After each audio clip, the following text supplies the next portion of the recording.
Hi, and welcome back to my channel. My name is Ashley. I'm an exercise physiologist, and today I want to talk to you about love. So yesterday was Valentine's Day. I hope you had a great one, regardless of how you spent it. And this day, Valentine's, is usually centered around the topic of couples and romantic love. But I want to let you know that it's not all about that. So um, first, we're going to break down the word love, and then we'll talk a little bit about what the Bible says about it and how we can apply it to our health. Okay, so there's different words for love. All right, so you don't love food the same as you love your pet, and you don't love your pet the same as you love your parents, and you don't love your parents the same as you may love your spouse, your boyfriend, or your girlfriend.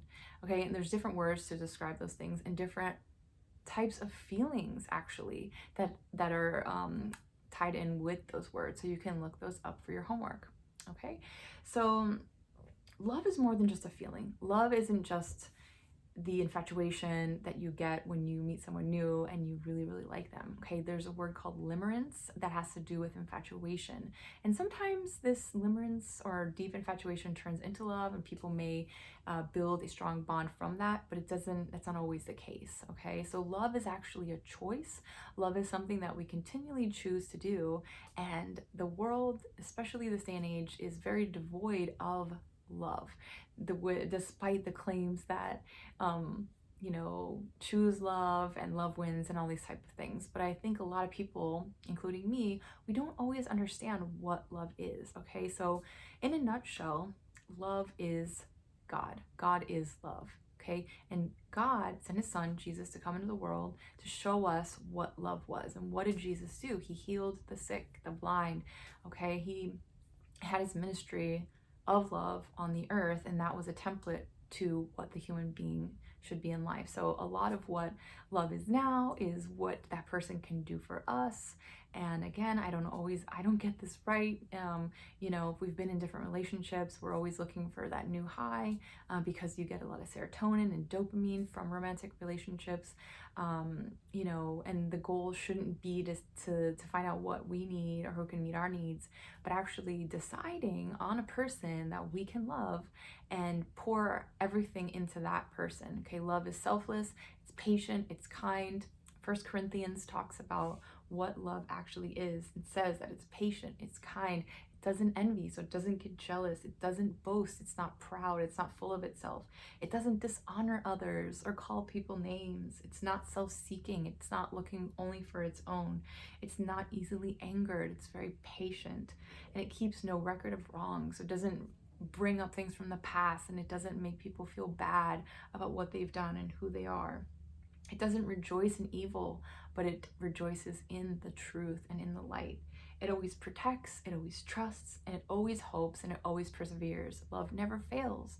And that is an image of what Christ is and what God wanted to show us, I believe, in this life. Okay, so we're always striving to be better, always striving to be more like love, and it should be something that we work on as what we project into the world, because we receive that love first from God. So it's not about self-love. It's not about finding a way to love myself, because that can be very isolating. There's a trend now where people are really into themselves and saying no one can complete me and I'm going to do me and all this kind of stuff.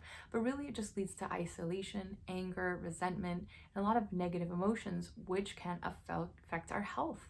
Okay, so if we want to have good health, we want to live out our lives in perfect health, we want to function in love. This is going to be very important. And it doesn't mean that we need to be chasing after a new relationship, that new friendship, that new bag you love, or whatever it is.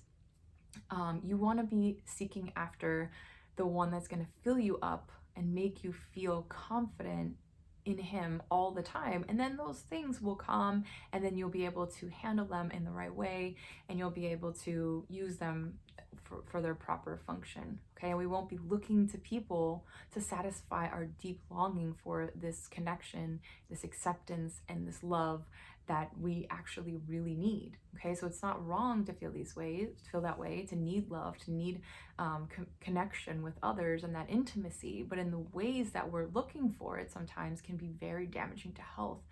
Okay, and with limerence and that deep passion and desire, people often have a thought and act on it, and they think that certain things are going to fulfill that need or that emptiness or that loneliness that they feel, and it can get them into a lot of trouble. They could suffer different diseases in their bodies, and there's a lot of false promises of love in this world right now, guys. And I just want to make you aware of that, and also let you know that there is another way, and it's very simple, and it's not hard to understand. You just have to believe in the one that created you, okay? Have a relationship with him, and have him show you what is good and profitable for your life. And like I've said before, my relationship with God may not be the same or look the same as your relationship with God. So don't use me as the barometer of what that looks like. But I just encourage you to invite him into your life, like I always say, and just see what happens. Okay, so invite love, true love, into your life and see what happens. So it's not something that's going to meet your sexual needs or just your lusts, or anything like that. It's more of just what you can give. And then again, all the needs that we do have as human beings will be fulfilled, but it shouldn't be the main reason. It shouldn't be the main objective to fulfill what the body needs or what the body wants. Okay, so you want to think about others more than yourself, and love is a choice. If that's anything I've learned in my life, that love is a choice. You see people in and out of marriages, and yes, marriages end or fail for different reasons, but a lot of times it's because that person is not meeting the other person's needs, and people tend to get very selfish, and that's just how we are as human beings. All right, and that's okay that we realize that, but we should always be striving for better. Should we have people take advantage of us? No, not necessarily, but you can always pray for God to change a person's heart and help them to see things in the light and in the truth, and then show them unconditional love. So when they expect you to respond a certain way, when you respond gently and you respond in love, maybe they wouldn't expect that. And maybe you can try to diffuse an intense situation using that technique, okay? And just try to bring a gentleness and love into the equation, whatever situation it may be. And we don't always get it right. We don't always do it perfectly. And that's just part of the learning process. Okay, so how you treat someone affects their overall health. And this is really important, especially in relationships. So it's, a lot of people say you have to love yourself first before you get into a relationship. You have to be ready, all these kind of things. But actually, all you have to do is be willing to submit your life over to love, over to God, and have him transform you from the inside out. Allowing him to transform you makes you a better person, makes you kinder, calmer, more settled in yourself. And with that comes the ability to actually project and be the person that you're created to be and flow from a place of love. Okay, so how it affects your health, people when they're depressed, they can, have so many sicknesses in their body. When your just mood comes down, it can cause a lot of disconnect between organ systems and just, mental health issues and all these types of things. So the perfect remedy to depression and anxiety is love. And perfect love casts out all fear. Okay, that's something we need to remember and believe in times where we feel extreme fear or anxiety. All right. Lust versus love versus limerence, what we talked about.